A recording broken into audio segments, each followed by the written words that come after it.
সংগঠনের অধিকার ভোগ করতে পারে না।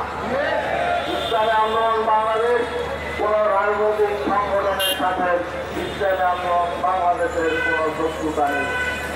আমরা যারা বাংলাদেশের নিয়মতান্ত্রিক রাজনীতি করতে চাই, সুস্থ রাজনীতি করতে চাই, জনগণের অধিকার নিয়ে রাজনীতি করতে চাই, আদর্শের ভিন্নতা রাখতে পারে, আমরা তাই সবাই এদেশে দেশ গড়ার জন্য জনগণের কল্যাণে সবাই রাজনীতি করুক।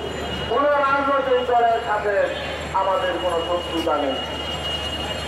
কিন্তু আওয়ামী লীগ বারবার প্রমাণ করেছে তারা কোন রাজনৈতিক দল না, এটা একটি সন্ত্রাসী সংগঠন। আমাদের অন্তর্বর্তীকালীন সরকারে বলেছেন যে নিষিদ্ধ হয় সন্ত্রাসী সংগঠন, জঙ্গি সংগঠন। তাহলে সন্ত্রাসী সংগঠন কোন ডেফিনেশনে সংগঠনকে, একটি সংগঠনকে সন্ত্রাসী সন্ত্রাসী সংগঠন হবে? আমরা এই ব্যাখ্যা জানতে চাই।